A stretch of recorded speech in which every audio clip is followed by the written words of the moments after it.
السلام علیکم اسٹوڈینٹس، آج ہم جماعت دہم کی نئی درسی کتاب میں دی گئی غزل نمبر 1 کی شعر نمبر 3 کی تشریح کریں گے، اور اس غزل کے شاعر ہیں مرزا اسد اللہ خان غالب، اور شعر نمبر 3 ہے: جز نام نہیں صورت ہستی مجھے منظور، جز وہم نہیں ہستی اشیاء میرے آگے۔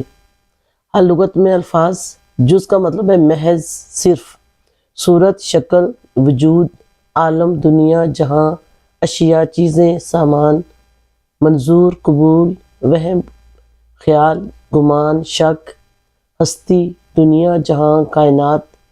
اور اس شعر کا مفہوم ہوا: یہ کائنات، یہ دنیا، یہ جہاں، میری نظر میں اس کی کوئی حیثیت نہیں ہے۔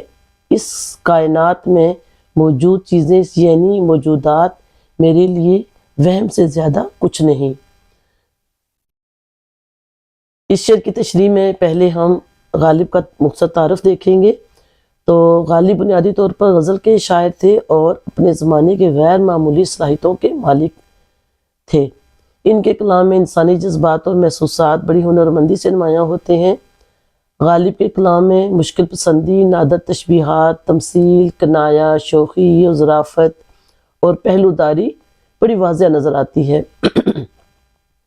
زیر نظر شعر میں غالب کے خیال میں یہ ساری دنیا، یہ عالم، یہ کل کائنات برائے نام ہے، حقیقت میں یہ کوئی پائیدار ہمیشہ رہنے والی جگہ یا چیز نہیں ہے۔ اس دنیا میں موجود چیزیں مجھے کوئی وہم لگتی ہیں۔ وہم سے مراد ہے خیالی چیزیں، یعنی جن کا کوئی وجود نہ ہو۔ بچوں، غالب اس شعر میں کائنات اور مادی اشیاء کو محض ایک دھوکہ اور وہم خیال کرتا ہے۔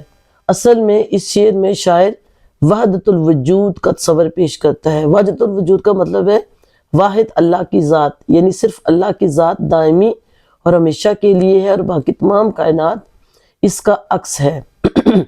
حوالہ کا ایک خوبصورت شعر دیکھیے: سنتا ہوں بڑے غور سے افسانہ ہستی، سنتا ہوں بڑے غور سے افسانہ ہستی، کچھ خواب ہے، کچھ اصل ہے، کچھ طرز ادا ہے۔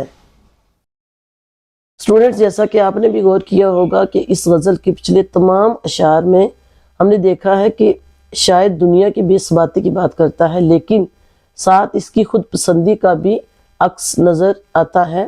لیکن زیر بحث شعر میں وحدت الوجود کا تصور زیادہ نمایاں ہے، اور ساتھ دنیا سے دل لگانے والوں کے لیے پیغام ہے کہ یہ دنیا اور اس کی اشیاء کسی وہم اور خیال سے زیادہ کی حیثیت نہیں رکھتی، یعنی آنکھ کھلی تو سامنے اور آنکھ بند ہوئی تو جیسے سب دھوکہ تھا۔ بہت بہت شکریہ۔ اب ہم اس کی شعر میں جو باقی چیزیں ہیں، اس کا پس منظر، اس کا انداز بیان، وہ چیزیں دیکھیں گے۔